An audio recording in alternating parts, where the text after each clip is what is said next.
ओम श्री साईनाथाय नमः। श्री साई सच्चरित्र अध्याय 9। विदा होते समय बाबा की आज्ञा का पालन और अवज्ञा करने के परिणामों के कुछ उदाहरण। भिक्षावृत्ति और उसकी आवश्यकता। भक्तों के अनुभव।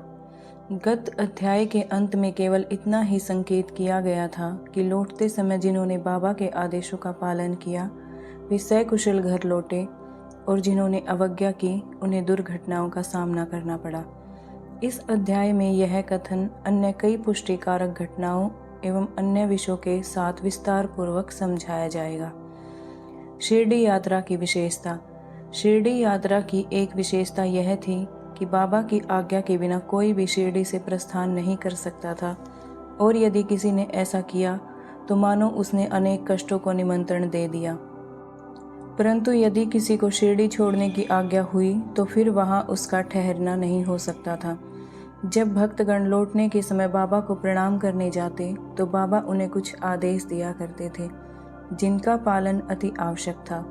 यदि इन आदेशों की अवज्ञा कर कोई लौट गया तो निश्चय ही उसे किसी न किसी दुर्घटना का सामना करना पड़ता था। ऐसे कुछ उदाहरण यहाँ दिए जाते हैं। तात्या कोते पाटिल। एक समय तात्या कोते पाटिल तांगे में बैठकर कोपरगांव के बाजार को जा रहे थे। वे शीघ्रता से मस्जिद में आए, बाबा को नमन किया और कहा कि मैं कोपरगांव के बाजार को जा रहा हूँ। बाबा ने कहा, शीघ्रता न करो, थोड़ा ठहरो, बाजार जाने का विचार छोड़ दो और गांव के बाहर न जाओ। उनकी उतावली को देखकर बाबा ने कहा, अच्छा, कम से कम श्यामा को तो साथ लेते जाओ।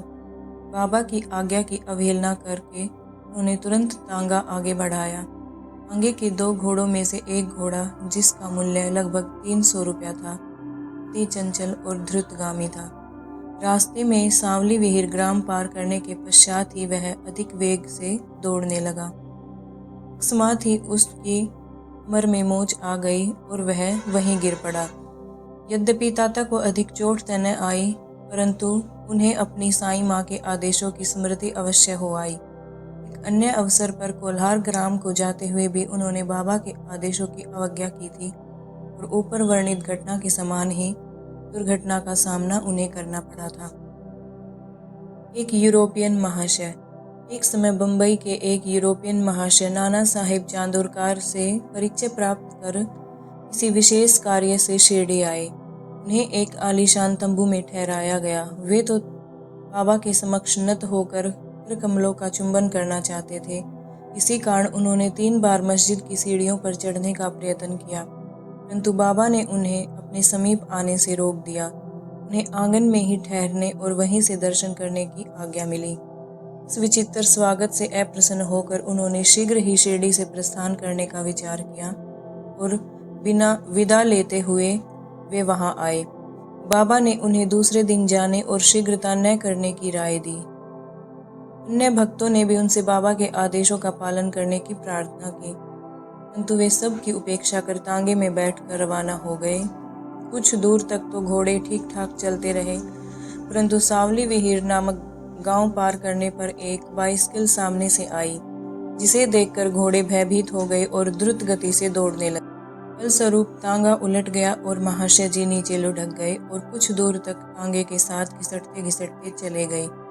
लोगों ने तुरंत अस्पताल में पहुंचाया। इस घटना से भक्तों ने शिक्षा ग्रहण की कि जो बाबा के आदेशों की अवहेलना करते हैं उन्हें किसी न किसी प्रकार की दुर्घटना का शिकार होना ही पड़ता है, और जो आज्ञा का पालन करते हैं वे सकुशल और सुखपूर्वक घर पहुंच जाते हैं। भिक्षावृत्ति की आवश्यकता।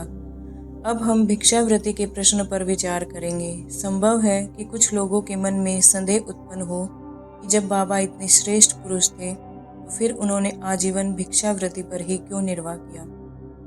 इस प्रश्न को 2 दृष्टिकोण समक्ष रखकर हल किया जा सकता है। पहला, भिक्षावृत्ति पर निर्वाह करने का कौन अधिकारी है। शास्त्र अनुसार वे व्यक्ति जिन्होंने 3 मुख्य आसक्तियों कामिनी, कांचन और कीर्ति का त्याग कर आसक्ति मुक्त होकर संन्यास ग्रहण कर लिया हो, वे ही भिक्षावृत्ति के उपयुक्त अधिकारी हैं, क्योंकि वे अपने घर में भोजन तैयार करने का प्रबंध नहीं कर सकते, तो उन्हें भोजन कराने का भार गृहस्थों पर ही है। श्री साईं बाबा न तो गृहस्थ थे और न ही वानप्रस्थ थे, वे तो बाल ब्रह्मचारी थे। यह दृढ़ भावना थी कि विश्व ही मेरा ग्रह है। वे तो स्वयं ही भगवान वासुदेव विश्व पालन करता तथा पर ब्रह्म थे, अतः वे भिक्षा उपार्जन के पूर्ण अधिकारी थे। दूसरा दृष्टिकोण, पंचसूना, 5 पाप और उनका प्रायश्चित। यह सबको ज्ञात है कि भोजन सामग्री या रसोई बनाने के लिए गृहस्थ आश्रमियों को 5 प्रकार की क्रियाएं करनी पड़ती हैं। कंडनी यानी पीसना, पेषणी यानी दलना, उदकुंभी बर्तन मलना, मार्जनी मांजना और धोना, चूल्हा सुलगाना। इन क्रियाओं के परिणाम स्वरूप अनेक कीटाणुओं और जीवों का नाश होता है और इस प्रकार गृहस्थ आश्रमियों को पाप लगता है। इन पापों के प्रायश्चित स्वरूप शास्त्रों ने 5 प्रकार के यज्ञ करने की आज्ञा दी है, अर्थात ब्रह्म यज्ञ अर्थात वेदाध्ययन, ब्रह्म को अर्पण करना या वेद का अध्ययन करना, पितृ यज्ञ पूर्वजों को दान, देव यज्ञ देवताओं को बलि, भूत यज्ञ प्राणियों को दान, मनुष्य अतिथि यज्ञ मनुष्यों अतिथियों को दान। यदि ये कर्म विधि पूर्वक शास्त्रानुसार किए जाएं तो चित्त शुद्ध होकर ज्ञान और आत्मा अनुभूति की प्राप्ति सुलभ हो जाती है। बाबा द्वार द्वार जाकर गृहस्थ आश्रमियों को इस पवित्र कर्तव्य की स्मृति दिलाते रहते थे और वे लोग अत्यंत भाग्यशाली थे जिन्हें घर बैठे ही बाबा से शिक्षा ग्रहण करने का अवसर मिल जाता था। भक्तों के अनुभव। अब हम अन्य मनोरंजक विषयों का वर्णन करते हैं। भगवान कृष्ण ने गीता में कहा है, जो मुझे भक्ति पूर्वक केवल एक पत्र, फूल, फल या जल भी अर्पण करता है तो मैं उस शुद्ध अंतःकरण वाले भक्त के द्वारा अर्पित की गई वस्तु को सहर्ष स्वीकार कर लेता हूँ। यदि भक्त सचमुच में श्री साईं बाबा को कुछ भेंट देना चाहते तो बाद में यदि उसे अर्पण करने की विस्मृति भी हो गई तो बाबा उसे उसके मित्र द्वारा या भेंट की स्मृति कराते और भेंट देने के लिए कहते तथा भेंट प्राप्त कर उसे आशीष देते थे। कुटुंब, पिता और पुत्र। श्री रामचंद्र आत्माराम उपनाम बाबा साहेब तरखड़ पहले प्रार्थना समाजी थे तथा वे बाबा के परम भक्त थे। उनकी स्त्री और पुत्र तो बाबा के एक निष्ठ भक्त थे। एक बार उन्होंने ऐसा निश्चय किया कि पुत्र व उसकी माँ ग्रीष्मकालीन छुट्टियां शिरडी में ही व्यतीत करें, परंतु पुत्र बांद्रा छोड़ने को सहमत न हुआ। उसे भय था कि बाबा का पूजन घर पर विधि पूर्वक न हो सकेगा, क्योंकि पिताजी प्रार्थना समाजी हैं और संभव है कि वे श्री साईं बाबा के पूजन आदि का उचित ध्यान न रख सकें। परंतु पिता ने आश्वासन दिया कि पूजन यथाविधि ही होता रहेगा। माँ और पुत्र ने एक शुक्रवार की रात्रि में शिरडी को प्रस्थान कर दिया। दूसरे दिन शनिवार को श्रीमान तरखड़ ब्रह्म मुहूर्त में उठे और स्नानादि कर पूजन प्रारंभ करने के पूर्व बाबा के समक्ष साष्टांग दंडवत करके बोले, हे बाबा, मैं ठीक वैसा ही आपका पूजन करता रहूँगा जैसे कि मेरा पुत्र करता रहा है, परंतु कृपा कर इसे शारीरिक परिश्रम तक ही सीमित न रखना। ऐसा कहकर उन्होंने पूजन आरंभ किया और मिश्री का नैवेद्य अर्पित किया, जो दोपहर के भोजन के समय प्रसाद के रूप में वितरित कर स्वयं भी ग्रहण किया। उस दिन की संध्या तथा अगला दिन इतवार भी निर्विघ्न व्यतीत हो गया। सोमवार को उन्हें ऑफिस जाना था, परंतु वह दिन भी निर्विघ्न निकल गया। श्री तरखड़ ने इस प्रकार अपने जीवन में कभी पूजा न की थी। उनके हृदय में अति संतोष हुआ कि पुत्र को दिए गए वचनानुसार पूजा यथा कर्म संतोष पूर्वक चल रही है। अगले दिन मंगलवार को सदैव की भांति उन्होंने पूजा की और ऑफिस को चले गए। दोपहर को घर लौटने पर जब वे भोजन करने बैठे तो थाली में प्रसाद न देखकर उन्होंने अपने रसोइये से इस विषय में प्रश्न किया। उसने बतलाया कि आज विस्मृतिवश वे नैवेद्य अर्पण करना भूल गए हैं। यह सुनकर वे तुरंत अपने आसन से उठे और बाबा को दंडवत कर क्षमा याचना करने लगे तथा बाबा से उचित पथ प्रदर्शन न करने तथा पूजन को केवल शारीरिक परिश्रम तक ही सीमित रखने के लिए उलाहना देने लगे।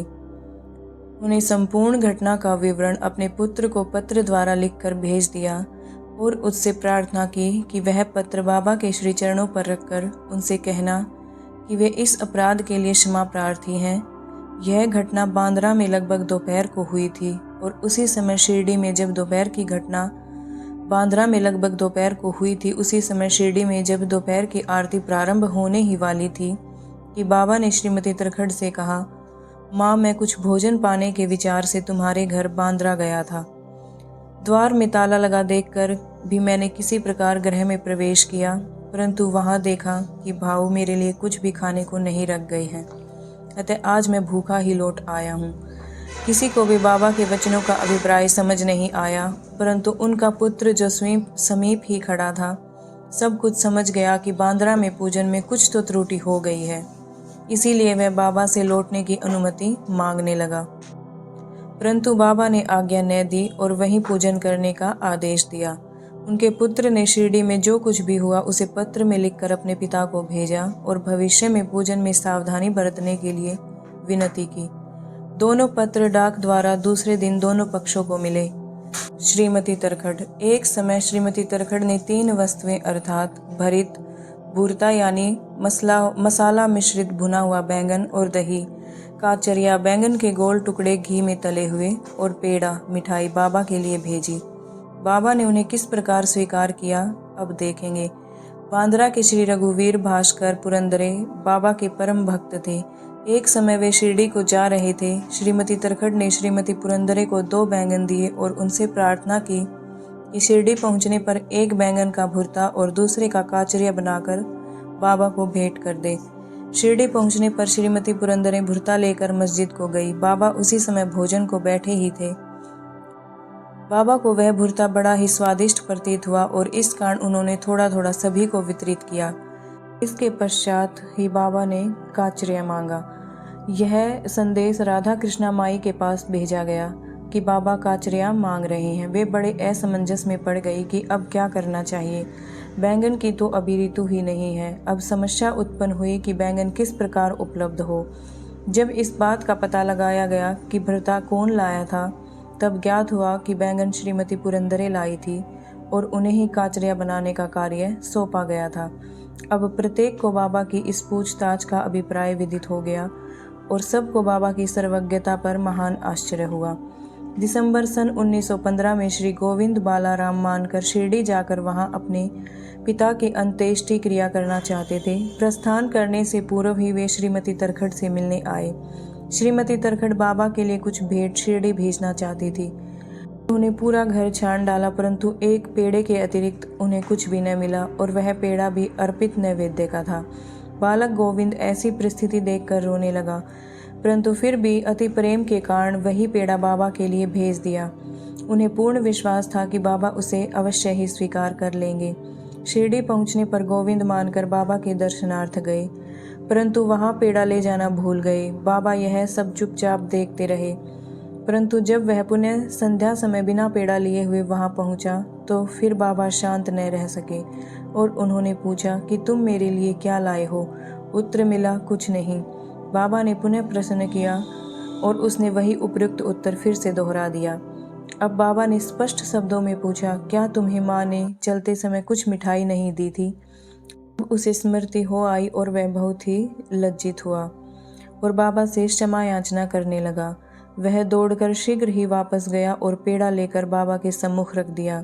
बाबा ने तुरंत ही पेड़ा खा लिया। इस प्रकार श्रीमती तरखड़ की भेंट बाबा ने स्वीकार की और भक्त मुझ पर विश्वास करता है, इसीलिए मैं स्वीकार कर लेता हूँ। यह भगवत वचन सिद्ध हुए। बाबा का संतोषजनक भोजन। एक समय श्रीमती तरखड़ शिरडी को आई हुई थी। दोपहर का भोजन प्राय तैयार हो चुका था और थालियां परोसी जा रही थी कि उसी समय वहां एक भूखा कुत्ता आया और भौंकने लगा। श्रीमती तरखड़ तुरंत उठी और उन्होंने रोटी का एक टुकड़ा कुत्ते को डाल दिया, जिसे वह बड़े प्रेम से खा गया। संध्या के समय जब वे मस्जिद में जाकर बैठी तो बाबा ने उनसे कहा, माँ, आज तुमने बड़े प्रेम से मुझे खाना खिलाया। मेरी भूखी आत्मा को बड़ी सांत्वना मिली। सदैव ऐसा ही करती रहा करो, कभी न कभी इसका उत्तम फल अवश्य प्राप्त होगा। इस मस्जिद में बैठकर मैं कभी असत्य नहीं बोलूँगा। सदैव मुझ पर ऐसा ही अनुग्रह करती रहो। पहले भूखों को भोजन कराओ, बाद में तुम भोजन किया करो। इसे अच्छी तरह से ध्यान में रखो। बाबा के शब्दों का अर्थ उनकी समझ में न आया, इसीलिए उन्होंने प्रश्न किया, भला मैं किस प्रकार किसी को भोजन करा सकती हूँ। मैं तो स्वयं दूसरों पर निर्भर हूँ और उन्हें दाम देकर भोजन प्राप्त करती हूँ। बाबा कहने लगे, उस रोटी को ग्रहण कर मेरा हृदय तृप्त हो गया। और अभी तक मुझे ढकारे आ रही हैं। भोजन करने से पूर्व तुमने जो कुत्ता देखा था, जिसे तुमने रोटी का टुकड़ा दिया था, वह यथार्थ में मेरा ही स्वरूप था। और इसी प्रकार अन्य प्राणी, बिल्ली, सूअर, मक्खियाँ, गायें आदि में भी मेरे ही स्वरूप हैं। मैं ही उन्हें आकारों में डोल रहा हूँ। जो इन सब प्राणियों में मेरा दर्शन करता है, वह मुझे अत्यंत प्रिय है। इसीलिए द्वैत या भेदभाव भूलकर तुम मेरी सेवा किया करो। इस अमृत तुल्य उपदेश को ग्रहण कर वे गर्वित हो गई और उनकी आंखों से अश्रुधारा बहने लगी। गला रुंध गया और उन्हें हर्ष का पारावार न रहा। शिक्षा: समस्त प्राणियों में ईश्वर दर्शन करो। यही इस अध्याय की शिक्षा है। उपनिषद, गीता और भागवत का भी यही उपदेश है कि सब प्राणियों में ही ईश्वर का वास है और इसका प्रत्यक्ष अनुभव करो। अध्याय के अंत में बतलाई घटना तथा अन्य अनेक घटनाएं जिनका लिखना अविशेष है, स्वयं बाबा ने प्रत्यक्ष उदाहरण प्रस्तुत कर दिखाया कि किस प्रकार उपनिषदों की शिक्षा को आचरण में लाना चाहिए। इसी प्रकार श्री साईं बाबा शास्त्र ग्रंथों की शिक्षा भी दिया करते थे। श्री सद्गुरु साईनाथार्पणमस्तु। शुभम भवतु। ओम श्री साईनाथाय नमः।